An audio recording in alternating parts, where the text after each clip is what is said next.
Hello दोस्तों, नमस्ते यार। कैसे हो? ठीक ठाक है? तुम्हारी जिंदगी चल रही है? मेरे दोस्त, आप लोगों का इंडेफिनिट इंटीग्रेशन खत्म हो चुका था। आज से हम मेरे भाई डिफिनिट इंटीग्रेशन जानेंगे। और डिफिनिट इंटीग्रेशन जानने से पहले मेरे दोस्तों, उसके बारे में हम कुछ जानना चाहेंगे। डिफिनिट इंटीग्रेशन आज से आपको चलेंगे मेरे दोस्त, जिसको हिंदी में अगर बोले मेरे भाई तो डिफिनिट इंटीग्रेशन, जो कि आपके एनसीईआरटी बुक की अगर बात करें सर, तो एनसीईआरटी बुक 7.8 आज चलेंगे और आज ही आपका द एंड हो जाएंगे। बेसिकली मेरे दोस्त, डिफिनिट इंटीग्रेशन में ये ध्यान रखना है, जितनी तरह के आपने इंडिफिनिट इंटीग्रेशन पढ़े हो मेरे दोस्त, वही सब प्रॉब्लम आपको यहाँ देखने को मिलेंगे डिफिनिट इंटीग्रेशन में। बेसिकली इसकी बात अगर करें मेरे भाई, तो इसमें आपको लिमिट लगा दिया रहेगा, अपर लिमिट और लोअर लिमिट लगा दिया रहेगा। क्या है अपर लिमिट, क्या है लोअर लिमिट, हम समझने की कोशिश करेंगे मेरे भाई। अगर आपके इंटीग्रेशन इंडेफिनिट इंटीग्रेशन स्ट्रोंग नहीं हुए हैं तो आपसे ये डिफिनिट इंटीग्रेशन कदापि नहीं होगा। ये मैं आपको स्टम्प पेपर पे सिग्नेचर करके देता हूँ, क्योंकि इंडेफिनिट इंटीग्रेशन ही यहाँ पे पढ़ने हैं। सारा का सारा उसी का फंक्शन पढ़ना है मेरे दोस्त, उसी का मेथड पढ़ने हैं, उसी का फंक्शन, वही सब क्वेश्चंस रहेंगे। ओनली यहाँ पे लिमिट लगा दिया रहेगा। अब सर बार बार लिमिट लिमिट नाम ले रहे हैं, वो लिमिट है क्या? तो मेरे दोस्तों, लिमिट की अगर बात करें सर, तो लिमिट की बात करें तो यहाँ पर लिमिट आपके दो देखने को मिलेंगे सर। एक अपर लिमिट मिलेंगे और एक मेरे भाई लोअर लिमिट मिलेंगे। यानी लिमिट दो तरह के यहाँ मिलेंगे, दो तरह की लिमिट देखने को मिलेंगे सर, अपर लिमिट और लोअर लिमिट मिलेंगे। बेसिकली अगर हम बात करें सर, तो आपको इंटीग्रेशन जिस तरह से दिया रहता है मेरे दोस्त, कोई भी फंक्शन इंटीग्रेशन का दिया रहेगा, सपोज इसी तरह से रहेंगे सर, लेकिन इसमें लिमिट रहेगा। जैसे एक लिमिट रहेगा मेरे दोस्त, हमेशा यह बात की याद रखिए आप लोग कि हमेशा जो लिमिट रहेंगे सर, वह लिमिट यह रहेंगे। मीन्स इस लिमिट को हम लोअर लिमिट के नाम से जानते हैं और इस लिमिट को अपर लिमिट के नाम से जानते हैं। और हमेशा ही मेरे दोस्त, हमेशा ही जो लोअर लिमिट रहेंगे उससे ज्यादा रहेगा मेरे दोस्त अपर लिमिट। यानी एक बात को सबसे पहले आपको फंक्शन देखना होगा कि दिया गया इंटीग्रेशन, डिफिनिट इंटीग्रेशन का सॉल्यूशन है कि नहीं भी है। तो उसके लिए हम चेक करेंगे सर, हमेशा ही लोअर लिमिट से ज्यादा अपर लिमिट का वैल्यू होना चाहिए। और इसको अगर हम बात करें सर, तो इसको पढ़ने का सही तरीका जो होता है वह इस तरह होता है, lower limit to upper limit पढ़ा जाता है। मीन्स 4 to 5 फंक्शन इतना का इंटीग्रेशन हमें करना है। इसको अगर पढ़ने का सही तरीका बोला जाए, जैसे कोई फंक्शन मेरे दोस्त x square into D x है, इस तरह से दिया गया है एक डिफिनिट इंटीग्रेशन, तो इसको पढ़ने का सही तरीका है मेरे भाई कि integration 3 to 4 x square d x का इंटीग्रेशन करना है। इस तरह से आपको पढ़ने को मिलेंगे। अगर हम बेसिकली बात करें मेरे दोस्त, तो इसका सॉल्यूशन कैसे करेंगे तो हम समझने की कोशिश करते हैं। जैसे ये मेरा फंक्शन है सर, इस फंक्शन को हम इंटीग्रेट करेंगे, तो इस फंक्शन को जब हम इंटीग्रेट करेंगे मेरे दोस्त, तो क्या आएगा, x इंटू एक्स प्लस सी। समझने की कोशिश करना, कॉन्सेप्ट अगर आपका गड़बड़ाया तो आपका यह लाइन गड़बड़ा जाएंगे, अब से क्वेश्चन सॉल्यूशन नहीं होंगे, क्योंकि कॉन्सेप्ट बहुत जरूरी होता है मेरे दोस्त। इस फंक्शन का इंटीग्रेट करें अगर, तो x प्लस सी आता है। अब सर ये जो फंक्शन था, इसको ही हमेशा लोअर में ही लिखो और अपर को अपर में लिखो। अब इसको सॉल्यूशन करने का सर, यहाँ x के जितना भी अपर लिमिट हो चाहे लोअर लिमिट हो, हमेशा x के जगह ही पुट होंगे। तो एक्स यहाँ पहले मेरे दोस्त अपर लिमिट पुट होते हैं, समझने की कोशिश करना। अपर लिमिट पहले पुट होते हैं और बीच में निगेटिव साइन जाता है और उसके बाद मेरे दोस्त लोअर लिमिट पुट होते हैं। एक्स की जगह अपर लिमिट 5 है सर और 4 है लोअर लिमिट के जगह। मेरे दोस्त यह एक डेफिनेट इंटीग्रेशन है। यह प्लस सी जो कांस्टेंट ऐड किए थे मेरे दोस्त, यह तब ऐड हुआ था जब मेरे पास लिमिट नहीं दिया हुआ है, मतलब वह एक इंडेफिनिट इंटीग्रेशन है। लेकिन मेरे भाई ये जो है एक डेफिनिट इंटीग्रेशन है, तो डेफिनिट इंटीग्रेशन में कोई भी कांस्टेंट वैल्यू नहीं ऐड होता है। मिस लिमिट लगा देने का मतलब एक ही चीज है, जिंदगी का मकसद है मेरे दोस्त। लिमिट लगा देने के बाद कि वह एक डिफाइन फंक्शन हो गया, कि वह जो पार्टिकुलर फंक्शन है वह एक पार्टिकुलर फंक्शन है जिसको यहाँ से लेके वहां तक जाना है। जैसे यह जो फंक्शन है एक तरह के पार्टिकुलर फंक्शन दिया गया है, इसका एक ही मकसद है मेरे भाई कि यह जो फंक्शन जाएगा वो पॉसिबिलिटी है 4 to 5 जाने की, तो इसमें कोई भी कांस्टेंट टर्म्स नहीं जुड़ते हैं, इसलिए इसका फंक्शन का आंसर 1 हो गया। बेसिकली अगर बात करें सर तो यही कॉन्सेप्ट था। अब हम क्वेश्चन सॉल्यूशन करने की बात जानते हैं। जैसे जैसे चैप्टर चलेंगे डेफिनेट इंटीग्रेशन का सर, वैसे वैसे आपके चलेंगे कॉन्सेप्ट। सो मेरा तो एक ही चीज है, कॉन्सेप्ट उस पे बेस्ड क्वेश्चन, फिर कॉन्सेप्ट उस पे बेस्ड क्वेश्चन। जैसे मेरे दोस्त क्वेश्चन नंबर अगर हम फर्स्ट की बात करें मेरे भाई, समझने की कोशिश करना। तो लिमिट a to b जा रहा है, लिमिट a to b जा रहा है मेरे दोस्त, और कोई फंक्शन x to dx है, इसको हम इंटीग्रेशन करना है। सर हम ये चीज जानते हैं सर कि जो भी फंक्शन होता है, function h to the power n dx का इंटीग्रेशन मेरे दोस्त x के power n plus 1 upon n plus 1 होता है सर। अगर इनडिफिनिट टर्म्स है तो प्लस सी सर, या अगर डिफिनिट टर्म्स है तो डिफिनिट टर्म्स में सर कोई भी एक कांस्टेंट नहीं ऐड होगा। यही कॉन्सेप्ट चल रहा था। इनडिफिनिट टर्म्स के लिए x ऐड होंगे सर और डिफिनिट टर्म्स के लिए x ऐड नहीं होंगे, यही कॉन्सेप्ट यहाँ पे चल रही थी सर जी। तो x का मेरे दोस्त पावर 1 है, तो हमेशा पावर 1 है तो 1 प्लस 1 होंगे सर, अपॉन में भी 1 प्लस 1 होंगे, और इसको मोड में डिनोट करते हैं a to b। जब भी आप डिफिनिट इंटीग्रेशन को मेरे भाई, डिफिनिट इंटीग्रेशन को जब भी आप सॉल्यूशन करेंगे तो जब लिमिट शो करने की बाजी आएगी मेरे दोस्तों, एक ब्रैकेट में लिमिट को शो कराना है। यानी इसका अगर आंसर की बात करें सर तो यह x के पावर 2 अपॉन में 2 हो जाएंगे, और limit sir a to b जाएगा। तो लिमिट जब a to b जाएगा मेरे दोस्त तो अपर लिमिट पहले पुट होगा सर, तो bs स्क्वायर अपॉन में 2, और माइनस मेरे दोस्तों लोअर लिमिट फिर पुट होगा ए एस स्क्वायर अपॉन में 2 सर।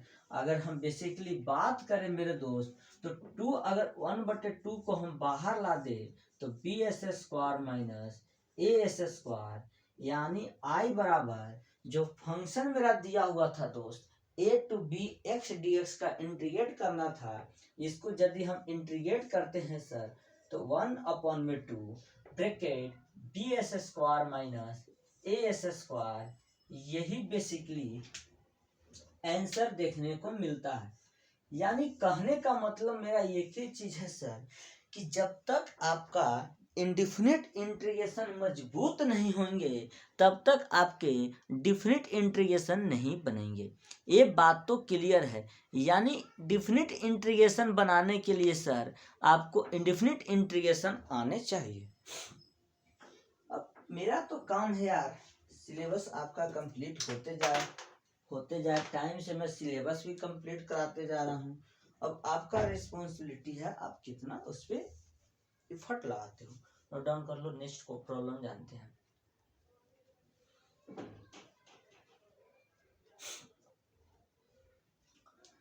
नेक्स्ट प्रॉब्लम जानते हैं, कुछ भी नहीं है, सेम सारा का सारा सेम क्वेश्चन रहेंगे मेरे दोस्त, सिर्फ आपके ऊपर है, आप कितना एफर्ट को लगा रहे हो।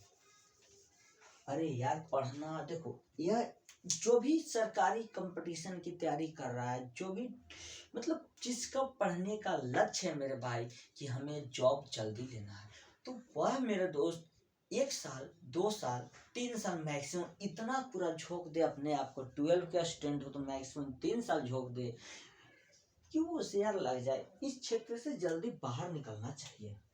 जो भी सरकारी जॉब की तैयारियां करना चाहता है उस जल्दी निकल जाए। ठीक, जैसे आपका मेरे दोस्त क्वेश्चन नंबर सेकेंड की ओर जाते हैं। 4 to 5 x square plus 1 into में dx, यही आपका क्वेश्चन है। तो इसको जब हम इंटीग्रेट करेंगे मेरे दोस्त, तो इसको हम कैसे इंटीग्रेट करेंगे वो हम जानने की कोशिश करते हैं। अब इसको मेरे भाई, इस इंटीग्रेशन को सबसे पहले हम सेपरेट इंटीग्रेट कर लेंगे, क्योंकि 4 to 5 into x square d x plus में मेरे दोस्त 4 to 5 1 इंटू में डी एक्स, 1 इंटू में डी एक्स। इसको अगर x to the power n तो पावर 2 है, तो 2 + 1 अपॉन में 2 + 1 मेरे दोस्त, और लिमिट जो चलेंगे वो 4 to 5 चलेंगे।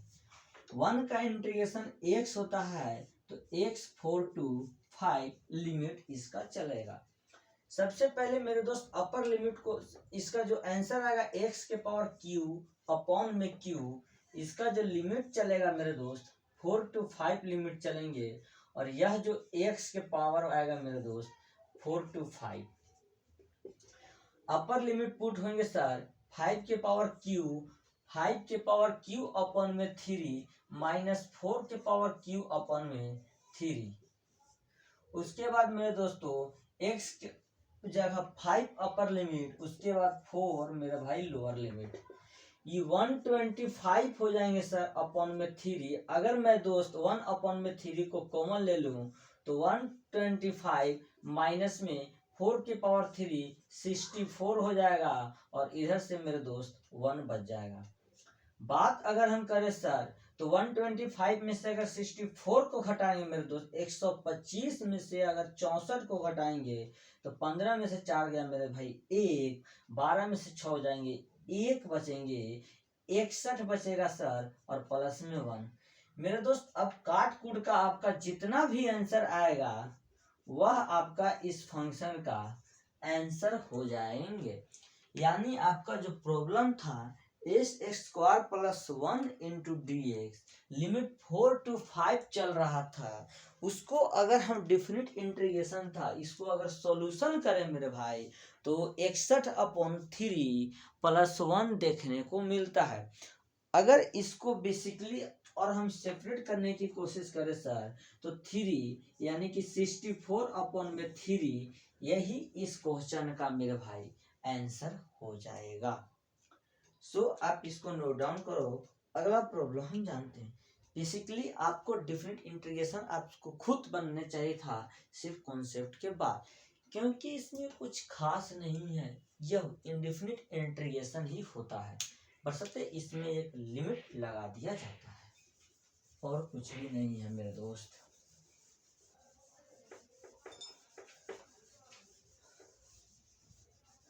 अगर बेसिकली अगर हम बात करें सर अगला प्रॉब्लम का, तो अगला प्रॉब्लम भी इसी तरह से है, वह हम जानने की कोशिश करते हैं। नेक्स्ट अगर हम बात करें सर तो नेक्स्ट जो प्रॉब्लम है सर वह नेक्स्ट प्रॉब्लम है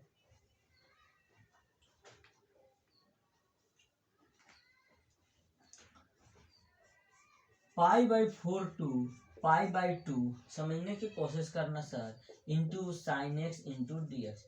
यह आपका क्वेश्चन है मेरे दोस्त, यानी साइन एक्स को इंटीग्रेट करना है π/4 से π/2। अब इसमें भी किसी को गड़बड़ी तो नहीं ना माइंड में चल रहा है कि लोअर ज्यादा होना चाहिए, लोअर कम होना चाहिए था और अपर ज्यादा सर, और यहाँ तो लग रहा है कि लोअर ही ज्यादा है अपर ही कम है। अरे यार तो पाई का मान 180 होता है सर, 180/4 और 180/2 मेरे दोस्त कितना आएंगे 180/4 45 आएंगे और 180/2 मेरे दोस्त 90 आएंगे। तो कौन सा ज्यादा है, 90 ज्यादा है या 45 ज्यादा है? तो साइन एक्स का इंटीग्रेशन मेरे दोस्त हम डायरेक्ट जानते हैं माइनस कॉस एक्स होते हैं सर, और लिमिट π/4 टू π/2 लिमिट चलेंगे। अगर हम लिमिट की पुट करें सर अपर लिमिट, तो माइनस कॉस π/2 और minus into minus sir cos π/4 कितना आएंगे वो हम समझने की यहाँ कोशिश करते हैं। मेरे दोस्त π/2 या पाई का मान 180 और 180/2 मेरे दोस्त 90 और कोस 90 का वैल्यू सर 0 होता है, तो यह 0 हो जाएगा और माइनस माइनस प्लस हो जाएगा सर। और π/4 45 डिग्री सर, और कोस 45 1/√2 होता है। यानी मेरे दोस्त आपका जो आंसर आएगा 1/√2 आ जाएंगे।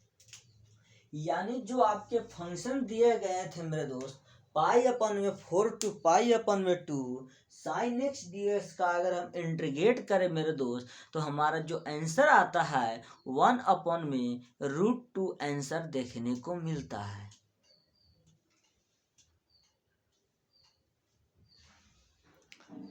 मेरे भाई क्वेश्चन अगर हम बेसिकली बात करें सर, तो क्वेश्चन जो था वो π/4 टू π/2 था। इसको आप लोग नोट डाउन कर लो। नेक्स्ट प्रॉब्लम हम जानते हैं, और नेक्स्ट प्रॉब्लम मेरे दोस्त लास्ट रहेंगे और वह एक्सपोनेंशियल बेसिक पे रहेंगे, क्योंकि अब इसमें कुछ ज़्यादा नहीं जानना है। नेक्स्ट क्लास में हम नेक्स्ट चैप्टर के बारे में जानेंगे। फिलहाल हम एक और प्रॉब्लम जान लेते हैं।